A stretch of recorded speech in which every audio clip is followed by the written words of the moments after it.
As you can see, there's quite a bit of patchwork that needed done.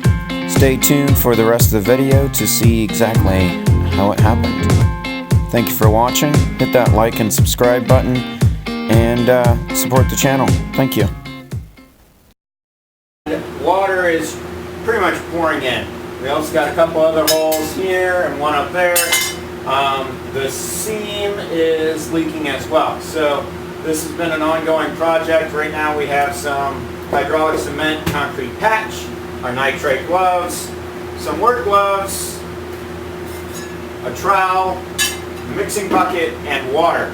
We're going to mix it up, put it in, get it all set up, looking good, and then we're going to go and put a sealer paint primer on this wall and hopefully be good to go. On the floor, we're going to put an epoxy floor down to seal it up and hopefully prevent the water from coming in. So stay tuned for that.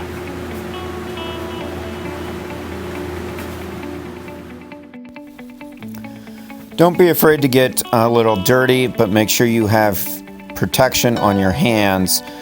Hydraulic cement is a fast curing product and can cause chemical burns to bare skin.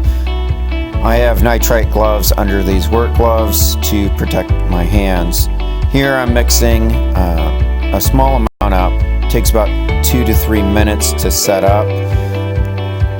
So you don't want to mix up too much at one time. Mix up only what you can use in that amount of time. So here I'm being very generous and packing it into the main hole at the base with the trowel, and then I take my fingers and hands to really pack it in and push it into that hole. A little bit of prep work was done by making the hole slightly bigger than it was initially and also cutting it back. This gives a much better seal and patch than simply having a V-shaped hole.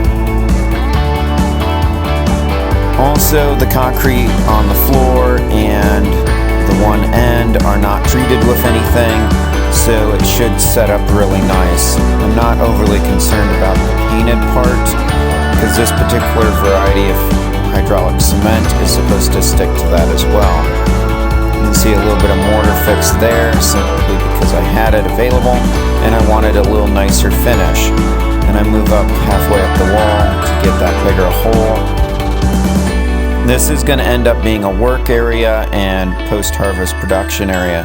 So I do want it to have a pretty nice look to it as well as keep the water out. So I'm using my hands to form the hydraulic cement and smooth it out. I also use the trowel to get the bigger areas and some even strokes. Thank you for watching. I hope you enjoyed this video. If you have any suggestions or comments, please leave them. Make sure you hit that like and subscribe button. You can also check me out on Teespring for some merchandise, logoed gear, and support me on Patreon. Thank you, and get out and grow something today. May God richly bless you.